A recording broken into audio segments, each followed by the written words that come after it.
philosopher Diderot or something. He said, the world, imagine the world as being a kind of spiritual kindergarten.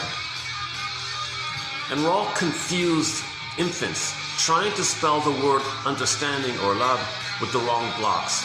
So our collection of quotes here is an attempt to look for the right blocks like that.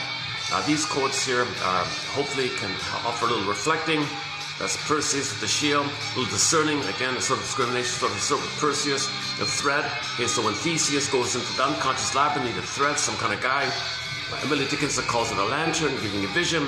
Jeanette Paris' variation is night vision, giving you night vision.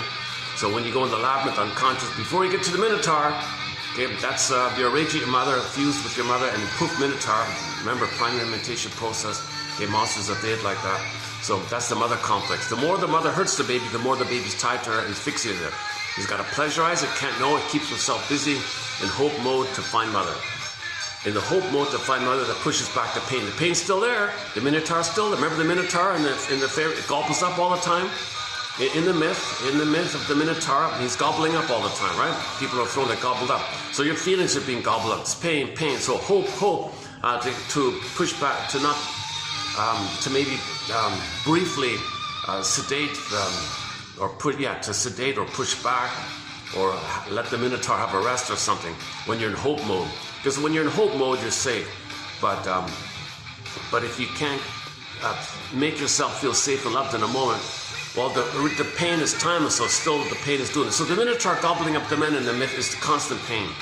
Like that. So we don't want to be in constant pain, so we've got to be active. So in the activity, how do we be active? We don't want to be passive, feeling the Minotaur gobbling like that, so we have to be active. So in the activity, okay, we repeat, to get the story. We repeat in the hope to find love, symbolic love. Okay, so it's, now, the part of it is when you're in the symbolic pursuit, you feel important at least, you're active at least, and you got the hope at least. So those factors of feeling important and the hope triggers the chemistry in the brain when you felt important and loved. And when you can blip up those old memories, even if it was just in the uterus, your brain sends you briefly, like a memory thing, you know. You think about some fantasy, you might feel better. Some kind of pathological nostalgia, the good old days kind of thing. You might get the chemistry of oxytocin and serotonin, safety and love. So when you feel safe and loved, the stress, you're not in fear mode. The stress the Minotaur can have a rest kind of thing. The pain can, the stress chemistry of cortisol, adrenaline, dopamine can sit back because you're safe and loved. That's where you're supposed to be. Now, another way to think about this is Janoff set points. In trauma, so we're talking about attachment trauma, relational trauma.